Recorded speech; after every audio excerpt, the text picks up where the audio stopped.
San Francisco's Revolver driving themselves to a spot in the finals, a 15-7 dominating win here in this semifinal action, wrapping up Saturday play here in Raleigh with two-time Wake Forest Ultimate Captain Evan Lepler, Mike Cousins. From start to finish in this game, it was all Revolver as they wore down an already tired Doublewide roster. Without a doubt, Doublewide's already looking forward to the rematch with Revolver, and there will be a rematch at some point later this summer or this fall when we get to Frisco in October. But today did belong to Revolver. They were the more energized team. They were more crisp. Their goal wasn't to take the deep shot, but my, did they get a bunch of good, easy scores late in the game. And head coach Mike Payne said to us after the game, he said, you know what, we wanted to stay humble, and we wanted to do the little things well, and they didn't have to do anything too big. 6 hucks in the game. They converted 5 of those into scores, but it was the short underneath passes and finding Bo Kittredge sometimes just as a cutter rather than somebody to score.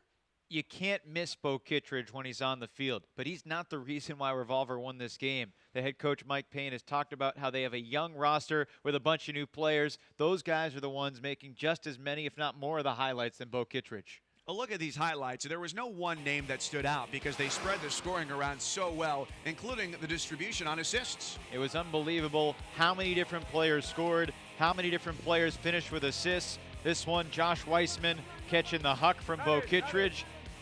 Mike Natenberg did all he could, but Doublewide was just a gas tank on empty by the second half of this game. A few highlights for Doublewide, but for most part, it was Revolver.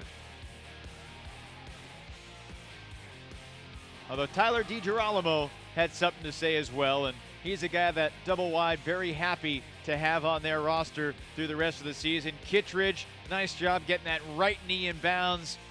He was in, the score was good. Another look. Tough job for Michael Kramer to try and guard him. Kittredge had 3 goals in the game. He's, one of those guys, it sounds cliche, all you do is hope to contain him. That's really all you can do.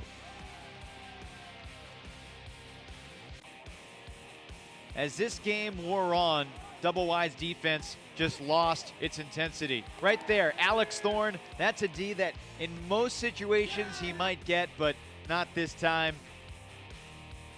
Revolver's Sam Canner hauls it in, and then it was just a huck fest late in the game. Joel Schlackett, the winning point, and Revolver on its way to the finals to face Boston's Ironside. It'll be a rematch of perhaps the game of the tournament. San Francisco has great balance, and their semifinal was much easier than Boston's, so that's something to take into account.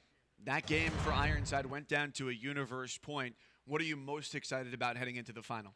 All the different matchups that we're going to see, and hopefully a bunch of deep shots. Both teams are going to want to play small and work it up the field, but both teams have so many great players in the air. George Stubbs against Bo Kittredge. Hopefully Ashland Joy gets a chance to play, but even if he doesn't, Revolver is very, very skilled all up and down the roster. So's Boston. 2 great coaches.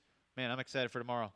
So Revolver folds up Doublewide, and they pick themselves a spot in the final. San Francisco's Revolver with a 15-7 win.